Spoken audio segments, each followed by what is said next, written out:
Тамыры терең тарихымен, текті ұрпағымен танылған сырлы созақ білім мен тәрбиенің алтын ұясы. Білім айнасы хабарының кезекті шығарылымы осы өңірде жалғасып, жергілікті білім ошақтарының бүгінгі келбеті мен болашаққа бағытталған қадамдарын көрсетпек.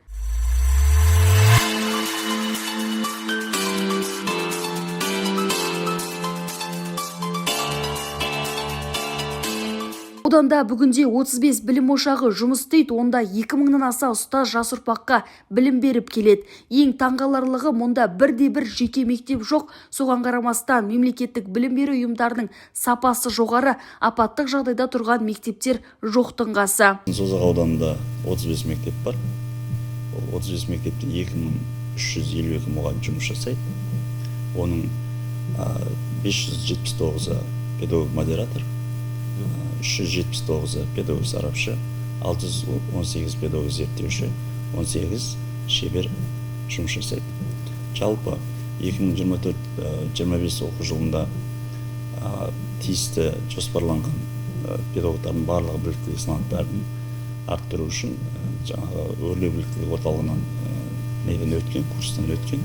Қазіргі уақытта да биылғы 25 оқу жылына 802 мұғалімді қайта даярлаудан өткізіп жоспарланған. Жалпы ауданымызда бірінші және төртінші бастауыш сыныптары 100% стаматпен қамтылған. 5-11 сыныптарда әлеуметтік жағынан төмен отбасының балалары да 100% стаматпен қамтылған. Жалпы 6028 бала стаматпен қамтылған. Жалпы ауданымыз түрлі байқауларда, олимпиадаларда, республикалық, облыстық байқаулар болсын, жеңімпаз болып үнемі Созақ ауданының туын көкке желбіретіп жүрген жағдай бар. Ол жағынан ұялмай айта аламыз. Былтырғы оқу жылында бізде осы орталықта Тәкен Әлімқұлов атындағы нөмір 14 мектеп интернаты жалпы республика бойынша 100 мектептің қатарына енді. Бұның өзі де біздің осы саладағы үлкен жетістігіміз болып есептеледі. Біздің ауданымызда 17 мемлекеттік, 22 жекеменшік бала бар. Жалпы 3-6 жас аралығында бізде балалар 100% балабақшамен қамтамасыз етіліп отыр. Қазіргі уақытта барлық жағдайлар жасалынған балабақшада. Мемлекеттік 17 балабақша болатын болса, ол жердегі тәрбиешілердің барлығы уақытылы біліктіліктерін арттырып отырады. Балаға толыққанды жағдай жасалған деп айтыламыз.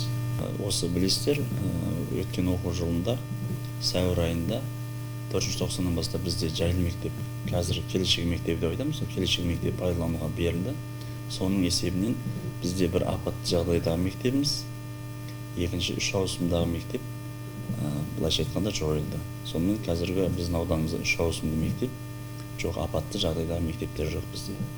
Жалпы жасанды интеллект дегеніміз не деген келетін болсақ, жасанды интеллекті бұл заман талабы деп есептейміз. Әсіресе оқу үдерісіне бұл керек.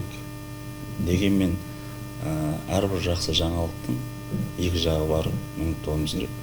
Біз осыны тиімді пайдалану мақсатында оқу процесіне, оқу сапасын арттыруда тиімді пайдалану жолдарын қарастырып, қазіргі уақыттарда мектептерде түрлі семинарлар өткізіп жатырмыз.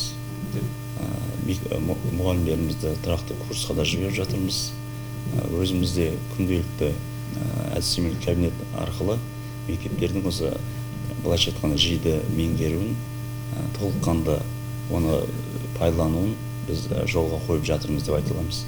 Ол ертеңгі баланың дұрыс білім сапасын арттыруына көп көмек береді деп есептейміз. Себебі күнделікті мұғалімдердің сабағын жоспарлауда, сабағын тиімді әрі сапалы өтуіне бұның пайдасы орасан зор. Күнделікті сабақ жоспарын жоспарлауда да көрнекіліктерге бұл жиі көп көмек береді деп есептейміз. Қазіргі уақытта біздегі мектептер толыққанды жүйемен айналысып жатыр. Басты назардағы, басты мақсатты нәрсе, сондықтан да бізде мынау 700-ден асатын бала саны мектептердің барлығында турникет орнатылған. 100% камерамен қамтылған мектептердің барлығы. Қазір білесіздер, облыс деңгейінде қауіпсіз балалық шақ жобасы бойынша жұмыс жасап жатырмыз. жалпы мектептерде ішкі есеп деген болады, мектепшілік есеп алу. Осы жұмыстарды біз өте қолға алып отырмыз. Бұл жоспарлы түрде барлық директордың тиісті орынбасарлары, тиісті мамандар бірге отырып жұмыс жасайтын нәрсе. Бұл осы мәселені біз жолға қойғанбыз қазіргі уақытта. Одан кейін арнайы тәуекел топ деген топ бар. Олармен де тұрақты жұмыс жасаймыз. Соның арқасында болу керек бізде құқық бұзушылық, басқа да енді мәселелер орын алып жатқан жоқ. Орын алған жағдайда да уақытысында өзінің шешімін тауып жатыр деп есептейміз. Жалпы аудан мектептерінде біз өндірістік аймақ екенін білесіздер. Биылғы оқу жылында 10 мектепке 107 миллион қаржы бөлініп отырып, өндірістің есебімен 10 кабинет ашылды. Атап айтатын болсақ, Кеңесбай мектебіне, Қаламбай мектебіне, Абай мектебіне. Және де осы орталықтағы Молдағұлова мектебінің сыртын қаптау жұмыстары жүргізілді өндірістің есебімен. Әуезов атындағы жалпы орта мектебінде жанынан қосымша жай салып берді. Акті залы, шеберханасы, кәдімгі заманауи салынып пайдалануға қазіргі уақытта беріліп жатыр. Ауданның бас ұстазымен болған сұхбаттан кейін біз білім ошақтарын бірге араладық. Алғашқы табан тіреген мектебіміз Келешек мектебі. Бұл білім ордасында бүгінде 1000-нан аса оқушы білім алады. Биылғы жылдың наурыз айынан бастап балалар жаңа мектепте оқып келеді. Жалпы Келешек мектебі бізге былтырғы оқу жылында пайдалануға берілді. 900 орындық, өте керемет, сапалы салынған. Бұл жерде бізде Алтынсарин мектебі апатты жағдайдағы мектеп болады. 900 баласы бар, оқушысы бар. Сол мектептің орнына біз Келешек мектебі былтырғы жылда пайдалануға берілді. Қазіргі уақытта 1242 бала білім алып жатыр бұл жерде. Жалпы артықшылықтар не жай мектептерден? Артықшылығы бұл жерде балаға барлық жағдай жасалған. Бала қауіпсіздігінен бастап балаға сапалы білім беру, саналы тәрбие беру жолында барлық жағдайлар қарастырылған бұл жерде. Әрбір кабинетте панельдік тақта бар, компьютерлар, бүкіл жабдықтармен жабдықталған. 2 спорт залы бар, акт залы бар, заман талабына барлық солай жоспарланып салынған, өте керемет. Жалпы жоспардан тыс осындай мектептерді жиі аралап тұрасыз ба? Міндетті түрде аралап тұрам, аралап тұруға тырысам. Енді бірақ біздің Созақ ауданында 35 мектеп бар дегенмен де шалғай жатқан мектептер көп бізде. 300 шақырым, 200 шақырым жатқан мектептер бар. Міндетті түрде 90-на бір аралап шығуға тырысам. Барынша тырысасыз.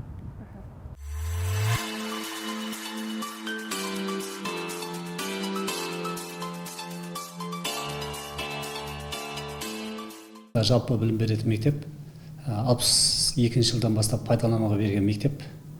Қазіргі таңда осы жайлы мектеп арнайы бағдарламасы негізінде Келешек мектебі аталып отыр.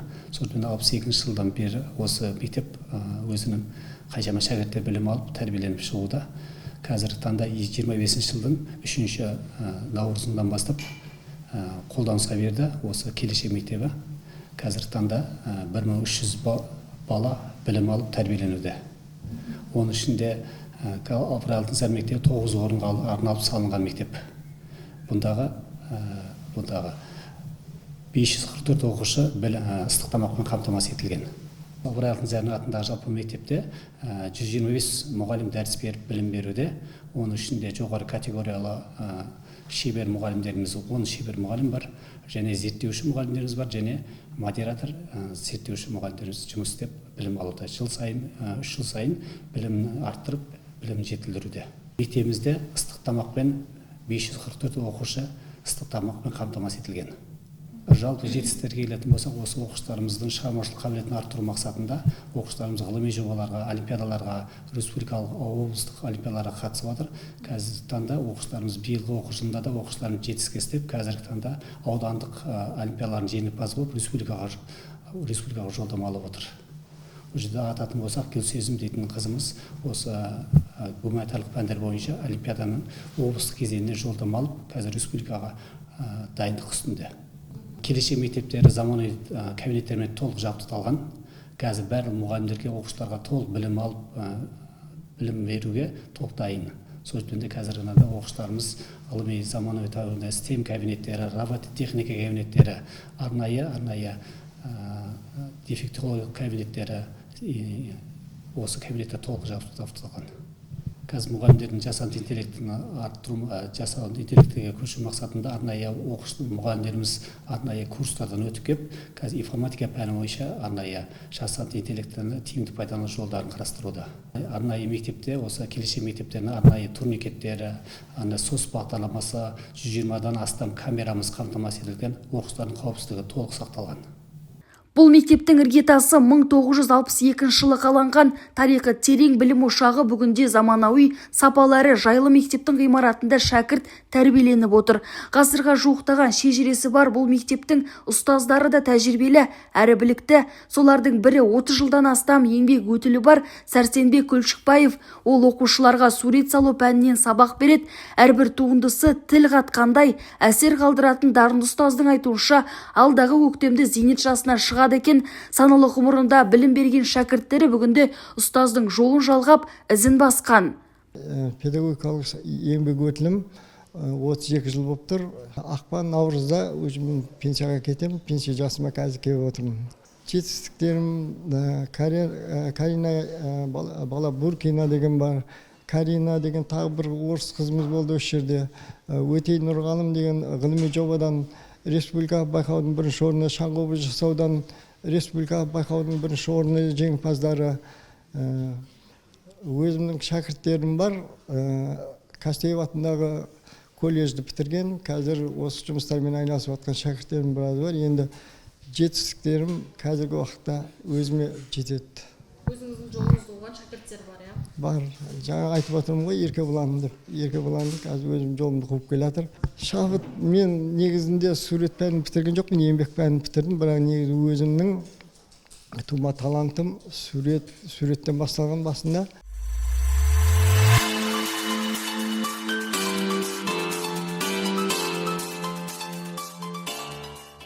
Пәндік олимпиадалардың бірнеше жүлдегермін. Бұл жетістікке жетуіме табандылық, үздіксіз әрекет және ұстаздарымның қолдауы үлкен себеп болды. Келешек мектебінде алған сапалы білім мен ұстаздарымның қолдауы мені үнемі алға жетелейді. Алдағы уақытта медицина саласына түсіп, адам өміріне араша болатын, елге елеулі пайдасын тигізетін білікті дәрігер болуды армандаймын. Ахмет Байтұрсын айтқандай, тірі болсам қазаққа қызмет етпей қоймаймын демекші, осы сөз менің өмірлік ұстаным. Білім арқылы елге білім арқылы қоғамға қызмет ету менің басты мақсатым. Осы жолда мені қолдаған барша ұстаздарыма, ата-анама және мектебіме шын жүректен алғыс айтамын. Аманбай Ерасыл енді өзінің ерекше білімімен көзге түскен, жауапкершілігімен, бойындағы талпынысымен көзге түскен дарынды оқушы. Жалпы Ерасылға қандай да бір тапсырма берсек, сол тапсырманы мұқият, барынша саралап, шешуге тырысады. Жалпы Ерасылдың бойында логикалық ойлау қабілеті жоғары деңгейде, қиын тапсырмаларды шешуде жаңағы оңтайлы шешу әдістерін жиі қолданады. Енді осы мектебіміздің мақтанышы Ерасыл біздің. Жалғыз химия пәнінен емес, басқа алгебра пәнінен де, өнер жағынан да жан-жақты оқушымыз біздің. Бұдан басқа да шәкірттерім бар, болашақта 10-9 сыныпта ізін басып келе жатқан. Кешегі аудандық олимпиадада жүлделі орынмен оралды. Бұл да оқушымның еңбекқорлығы, жауапкершілікті өзіне жаңағы ұстаным етіп ұстанған деп түсінемін.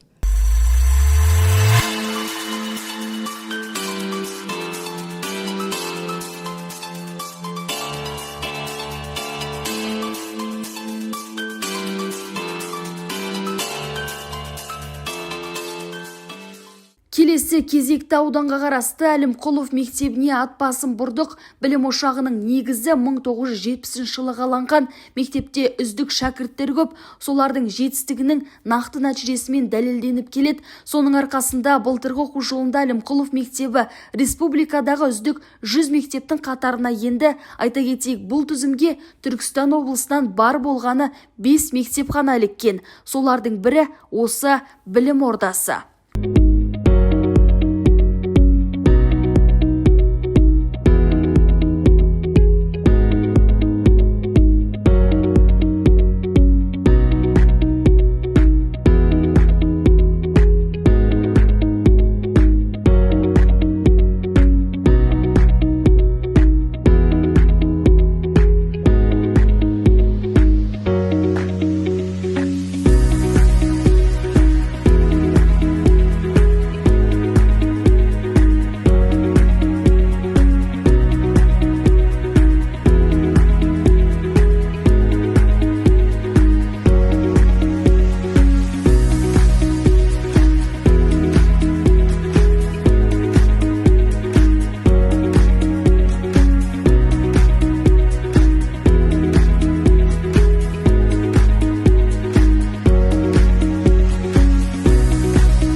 бағытындағы 14-ші лицей интернат мектебі жалпы 1970 жылы қолданысқа берілген мектеп. Ол жылдары 8 жылдық білім беретін мектеп болып берілген. Араға 4 жыл салып 1974 жылдан бастап 10 жылдық жалпы білім беретін мектепке ауысқан болатын. Бұл мектеп сонымен қатар 1988 жылы өзіміздің тәгін Әнқұлов жергілікті тума, Созақ ауданы тумасы, Бабатай елді мекенінде туып өскен, сол атамыздың есімімен жаңағы берілді, есім берілді. Қуаныш Айтаханов осы ауданда аудан әкім болып жүрген кезде 1994 жылы ұсыныс білдірген болатын. Мынау гимназия лицей мектебін ашу жөнінде, сөйтіп 1997 жылдан бастап біздің мектеп лицей мектебі аталынды. Енді қазіргі таңда бізде 660 оқушы болып қыркүйек айында бастадық. 130 мұғаліміміз бар, 83 персоналымыз бар. Оның ішіндегі 27 тәрбиеші, 4 нянька бар. Оның барлығы осы жерде қазір интернат өзі 250 орынға лайықталынған баласына. Қазіргі таңда 189 жаңағы интернат балалар осы жерде білім алуда. Оларға енді 5 мезгіл өзінің тамағы бар. Берілетін әлеуметтік нысан бойынша сараланған. Енді біздің мектептегі жаңа 130 мұғалімді ескеретін болсақ, оның ішінде 32 біздегі зерттеушіміз бар, 29 сарапшы, 26 модератор, қалған лайықты мұғалімдеріміз жұмыс жасайды. Қазіргі таңда біздің мектеп жалпы өзі мектеп жылдық жоспарға сай жұмыс жүргізеді. Біз қыркүйек айында тамыздың 29-ында үлкен педагогикалық кеңес өтеді. Сол жерде өзімізге жоспар құрамыз. Ол жоспарда барлық мектептің атқарылатын жұмыстары, тәрбие процесі, оқу процесі, үйірмелер барлығы сол жерде қаралып, сағат сандары бөлініп отырып, біз жұмыс жүргіземіз. Біз енді сол бойынша былтыр осы 24-25 оқу жылындағы республикада үздік 100 мектептің қатарына біздің мектеп енген болатын. Оны саралауын мынау Түркістан облысында сапаны қамтамасыз ету бөлімі бар. Сол саралап облыс бойынша 5 мектепті үздік деп таныған. Сөйтіп былтырғы қыркүйек айында соңғы 25 май күні осы жердегі бүкіл әріптестердің, оқушылардың алдында үздік 100 мектептің облыстағы 5 мектептің қатарына кіргенімізді осы жерде марапаттап кеткен болатын.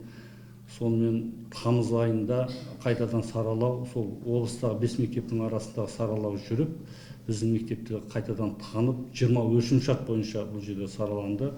Сөйтіп Ғани Бейсенбаев министр сол кісінің қолынан 15 тамызда барып үздік мектеп жаңағы облыстағы мектептің қатарына барып келген болатынбыз. Ол жерде министр 15 жаңағы облыстың келген директор, колледждерден 15 адамды жеке жаңағы сахнада бізде марапат берді. Сол жерде Қазақстан Республикасының үздік мынау қызметкері төсбелгісімен марапатталды. Әрине оның барлығы ұжымның жетістігі, оқушының жетістігі.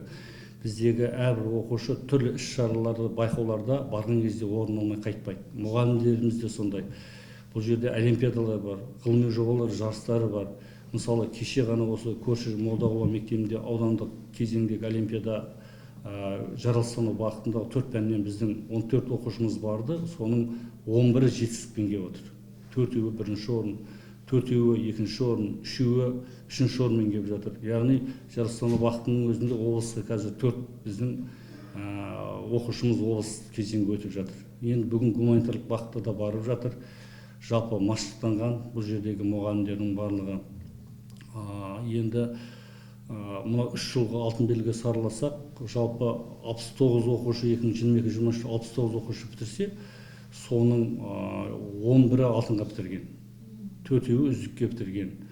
Ал 23-24-те де жаңағы 14 алтын, 3-еуі үздікке.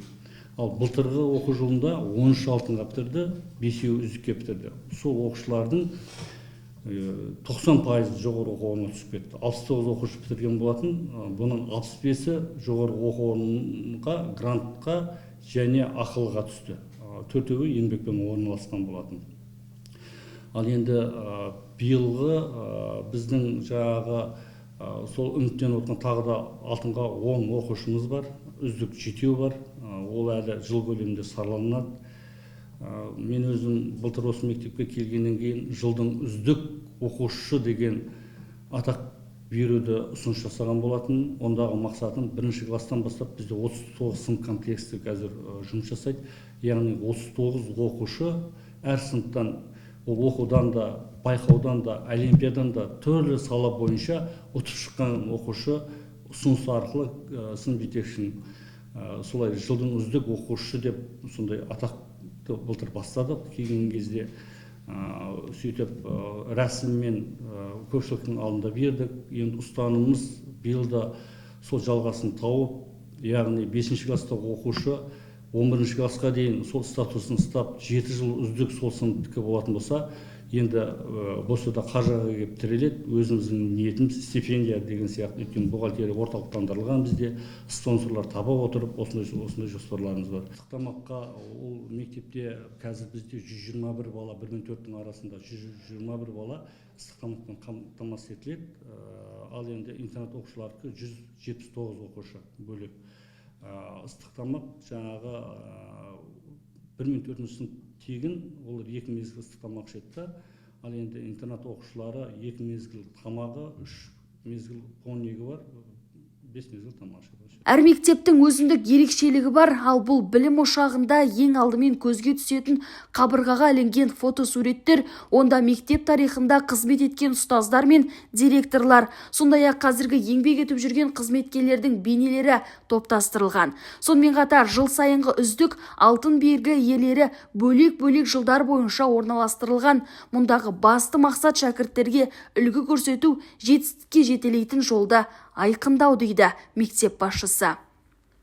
Жалпы жаңа кірген кезде өздеріңіз байқадыңыздар, сыныптағы сабақ процесін, оқу процесінің барлығын көрдіңіздер, араладыңыздар. Енді біз коридорда бұл мектеп 1970 жылы салынған мектеп болатын деген. Сонда да болса да осы жердегі қазір 230-ға жуық біздің әріптестеріміздің суреті ілулі тұр. Жалпы мақсатымыз осы мектептегі кімдер сабақ берді, тарихын оқушылар білсін, мұғалімдер білсін деген мақсатпен ұйымдастырғанбыз. Мына жерде мектеп директорлері осы жерге дейін қазір мен 16-шы мектепті осы жылы басқарып отырмын, және мектеп директорлерінің орынбасарлары, қазіргі таңда жұмыс жасап жатқан біздің ұстаздарымыз, одан кейін жаңағы басқа мектепке ауысып кеткен, зейнеткерлік жасқа шыққан біздің ұстаздарымыздың барлығы осы бірінші этаждың екі қабырғасында ілдік. Жалпы мақсатымыз тарихты білу, болашақ ұрпақ тарихты білу. Сол мақсатта ұйымдастырып жатқан дүниелер. Болса да жаңа өздеріңіз көргендей, осы мектептегі бізде жылына жоқ дегенде 10, 14, 15-тің көлемінде алтын белгі иегерлері бітіреді. Оны да екінші этажға оқушылар өздерін білсін деген мақсатпен ұйымдастырған болатынбыз. Қазіргі таңда мынау ата-аналарды қолдау орталығы, өзін-өзі басқару ұйымы бойынша бөлек кабинет ашу жоспарлануда. Бір ай көлемінде ол ашылады. Бұл жерде жалпы келген ата-аналар сол жерде кіріп, жаңағы мұғалімдермен сұхбаттасып жатса, өзін-өзі басқару ұйымының президенті, вице-министрлер өздерінің бөлінген міндеттері бойынша оқушылармен сол жерде жұмыс жүргізеді. Сол мақсатта алда тағы да бір 2 кабинет жасақтап жатырмыз. Оның біреуі жаңа психологтарға арналып, қауіпсіз балалық шақ баланың қауіпсіздігі мақсатында психологтарға да бөлек кабинет ұйымдастырып жатқан жайымыз бар. Жалпы бұл жақта енді фотоларды табудың өзі бір үлкен дүние болған шығар, кезіндегі ұстаздардың фотолары. Иә, ол енді оның өз алдына қиындығы болды. Өйткені көп 50 жылда ел жаңа дейді. Қазір бұл мектепке 55 жыл болған екен. Жаңағы ардагер ұстаздардан барып сұхбат сұрап, өздерімен бірге істеген әріптестерін сұрау арқылы алдық. Біреу Алматыда тұрып жатса, біреу Астанада тұрып жатады, біреулері дүниеден өтіп кеткендер бар. Олардың немерелері, балдары арқылы суреттерін алдық. Сөйтіп жасанды интеллект дейді ғой, қазіргі заманауи суретін соған баламалап шығарып іліп қойдық. Осы жерде біздің Қазақстан түкпір-түкпір жерінде бітіріп шыққан біздің жаңағы азамат-азаматшаларымыз жұмыс жасап жатыр. Бұл сіздер үшін де бір үлкен бір тарих, бір ақпарат болған шығар. Иә, болса да енді ол біз үшін үлкен ақпарат. Бұны көріп оқушы қуанды, бұны көріп мұғалім қуанды. кейбір жаңағы ұстазы осы мектепке келгеннен кейін өздерінің осы жерде төрде ілініп тұрған суретін көре отырып рахметін ерекше айтып кетіп жатқан жайлары бар.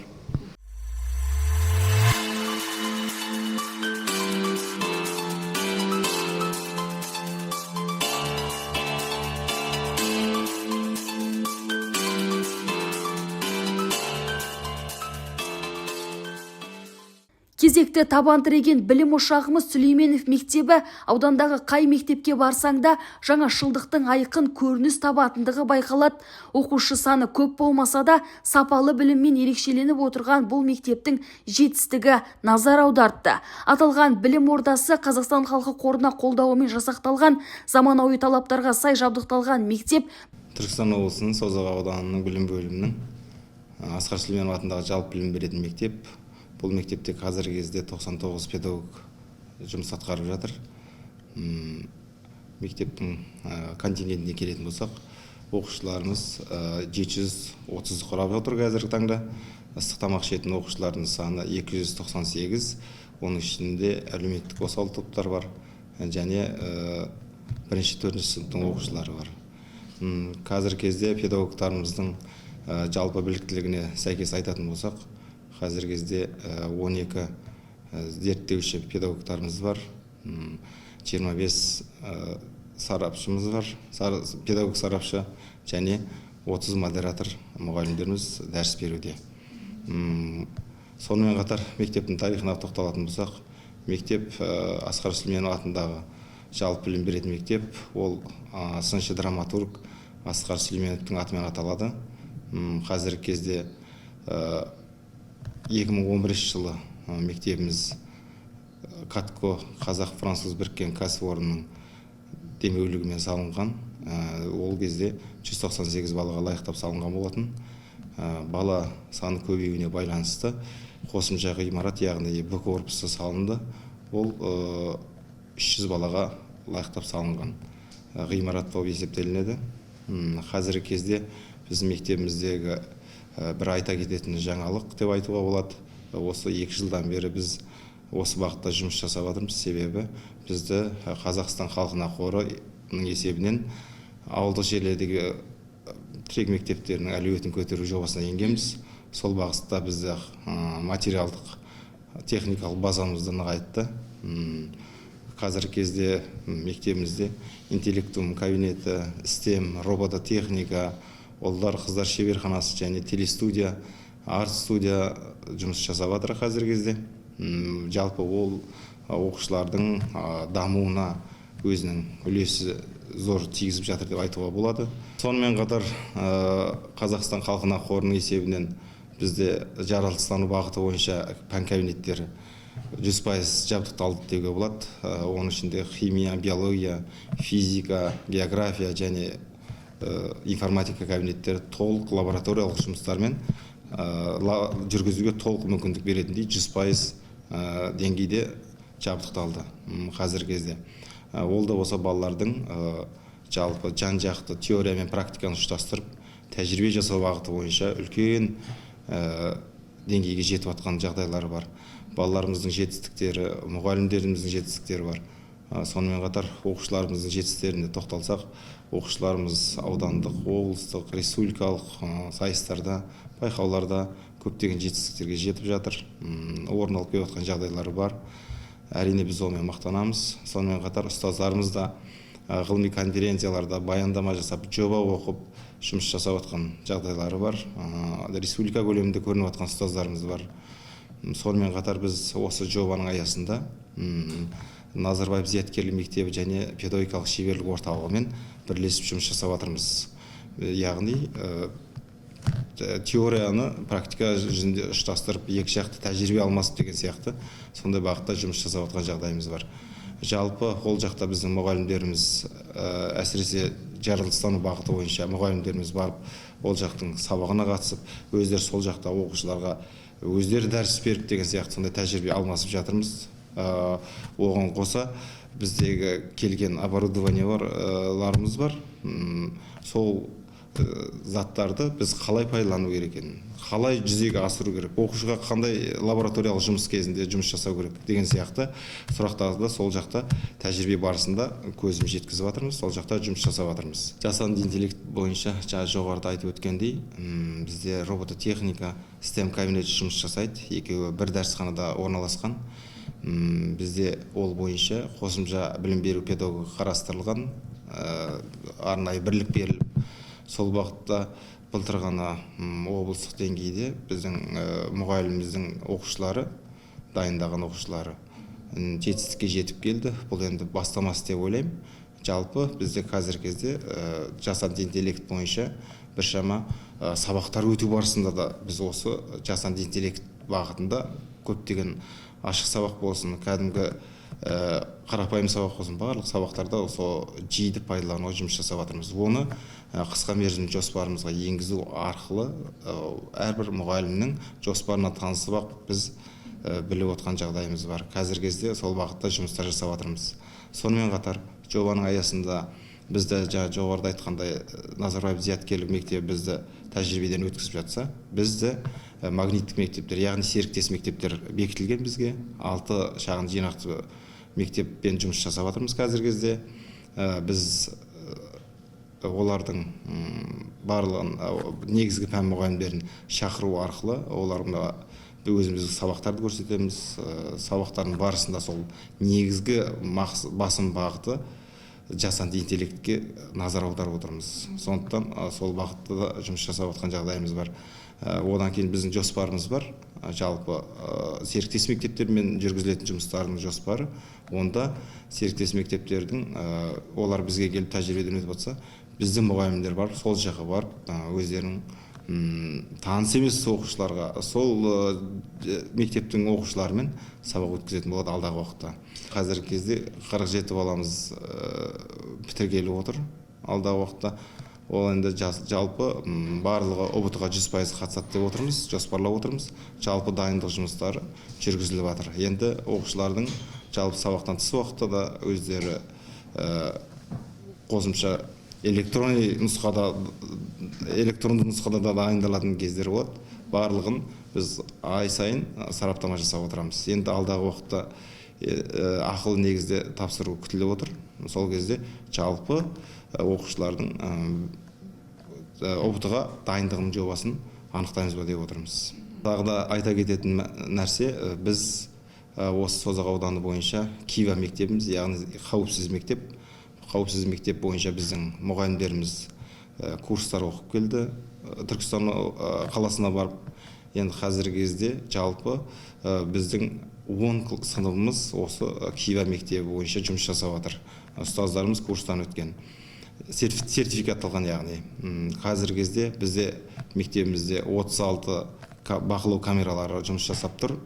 Сонымен қоса оның 8-і соу дейміз ғой, нүктеге қосылған, тікелей бізде бақылау арқылы осы біздің қауіпсіздігімізді сырттай бақылап отыр. Және қазіргі кезде 2 кіреберіске турникет орналастырылған.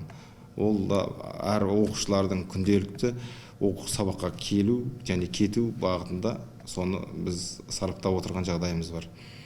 Сонымен қоса біз Кива, жоғарыда айтқандай Кива мектебіміз деп отырмыз ғой, сол Кива бағыты бойынша өзіміздің негізгі жоспарымыз бар. Сол жоспардың негізінде біз біршама тәрбие бағыты бойынша біршама семинарлар, дөңгелек үстелдер және ішкі істер бөлімінің қызметкерлерімен бірлесе отырып біршама жұмыстар жүргізіп жатырмыз қазіргі кезде. Мектепте оқушылардың дамуына барлық жағдай толық жасалған, балалар кез келген салада өз қабілеттерін еркін көрсетіп, шығармашылық бағыттағы пәндік жарыстарда ауданда үнемі оза шығады.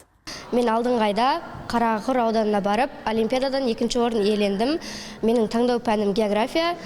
Болашақта география пәнін меңгеріп, сол саланы дамытқым келеді. Мен сол олимпиададан 2-ші орын алдым. Ұстаздарыма және мектеп басшылығына көп алғыс айтамын.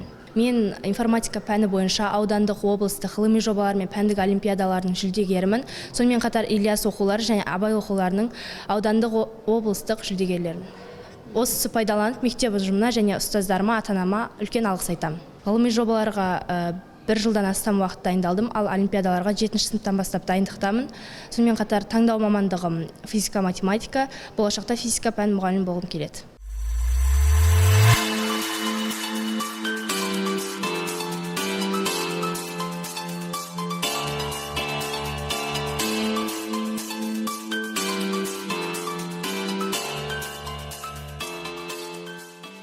Аудан мектептерінің әрқайсысы өз ерекшелігімен көзге түседі. Тарихы терең, тәжірибелі ұстаздары бар мектептерден бастап заманауи талапқа сай жасақталған жаңа білім ошақтарына дейін әрбір оқушылардың сапалы білім алуы мен шығармашылық қабілетін дамытуға бағытталған. Шәкірттердің жетістіктері, ұстаздардың біліктілігі мен мектептердің жаңашыл бастамалары осы өңірдің білім саласындағы мақтанышы. Әр мектеп өз шәкірттеріне үлгі көрсетіп, болашаққа сенімді қадам жасатуда.